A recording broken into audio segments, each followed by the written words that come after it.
Well, I'm looking at the age-old human engagement with plants that change consciousness. All of us are involved with those plants, whether you drink alcohol or coffee or tea, or use more powerful things like magic mushrooms.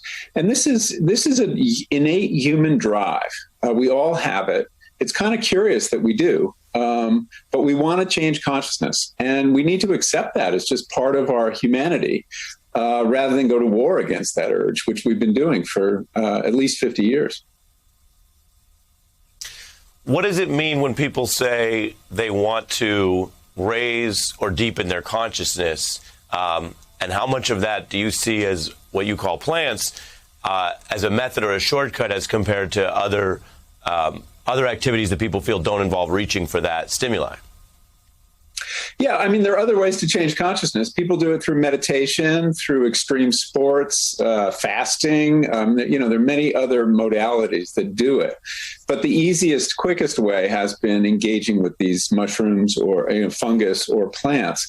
And the reason people do it they have a lot of reasons to do it. I think that there's a sense in which we all feel trapped in our egos, in our individuality, which disconnects us from other people.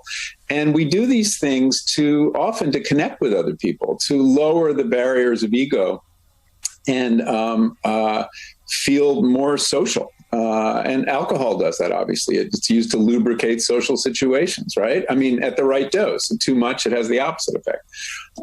So I think that's one reason. I think also to relieve pain is a classic reason people have sought to change consciousness. You use your pen, your writing ability, to share your experiences that also provides a gateway, because people might want to learn about this through knowledge rather than through experience.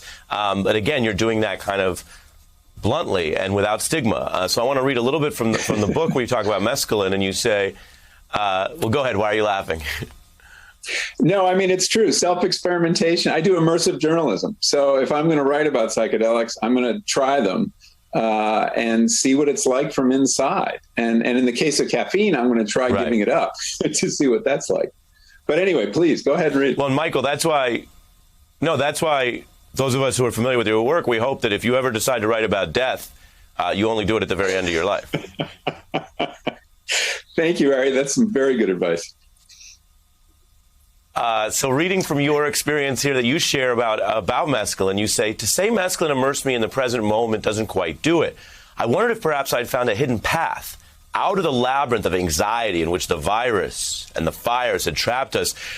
There was a spaciousness to this present that felt like the perfect antidote to the shrunken world claustrophobia of lockdown. You just talked about relieving pain. Here, you're speaking to a very certain moment that so many people shared. Tell us about that. Yeah, so as part of this mescaline chapter, I had opportunities to try synthetic mescaline, which is a psychedelic made famous by Aldous Huxley in The Doors of Perception. I had never used it. I was very new to a lot of these substances.